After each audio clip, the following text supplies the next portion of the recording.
657 খ্রিস্টাব্দ, 658 খ্রিস্টাব্দ সিফফিনের যুদ্ধ চলছে। হজরত আলী রাজিয়াল্লাহু আনহা এবং মুয়াবিয়ার মাঝে। এমতো অবস্থায় রোমের সম্রাট মুয়াবিয়ার উদ্দেশ্যে চিঠি লিখলেন।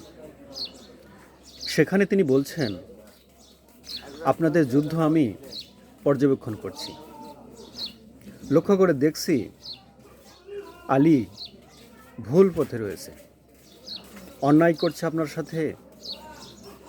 আপনি যদি চান, আমি একটি সশস্ত্র বাহিনী প্রেরণ করতে চাই, যারা আলীর কল্লা কেটে আপনার পায়ে সোপর্দ করবে। এমন কথা শুনে মুয়াবিয়া উত্তেজিত হয়ে গেলেন। তিনি চিঠির উত্তরে লিখছেন রোমের সম্রাটের কাছে, ওহে রোমের কুত্তা, তুই এমন চিন্তাভাবনা থেকে বিরত থাক, অন্যথায় আমি প্রথমে হজরত আলী রাজিয়াল্লাহু আনহার সাথে সন্ধি করব, হজরত আলীর বাহিনীর প্রধান সেনাপতি হব, এরপরে রোম আক্রমণ করব, দখল করব, এরপরে রোম জ্বালিয়ে দেব, আর তোর কল্লা কেটে হজরত আলী রাজিয়াল্লাহু আনহার পায়ে সোপর্দ করব, তাকে উপহার দেব।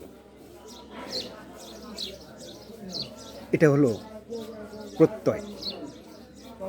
নিজেদের মাঝে বিবাদ সৃষ্টি করে, নিজের ভাইদের মাঝে বিবাদ সৃষ্টি করে যদি কেউ ফায়দা লুটতে চায়, মুসলিমরা চুপ থাকতে পারে না। তারা কোনো কিছুতেই অন্য জাতি ধর্মের মানুষের সাথে সন্ধি করে না,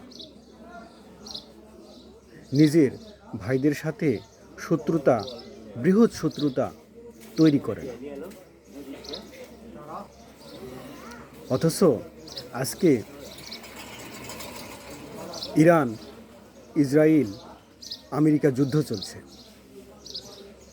এমতো অবস্থায় মধ্যপ্রাচ্যের প্রাণকেন্দ্র আরব আমিরাত, বিভিন্ন সংবাদ মাধ্যম বলছে যুদ্ধের মধ্যেই নাকি ইসরায়েলি প্রেসিডেন্ট বেনিয়ামিন নেতানিয়াহু গোপনে আমিরাতের সাথে আলোচনা করেছে এবং সেখানে সফর করেছে, যেটা মুসলিমদের জন্য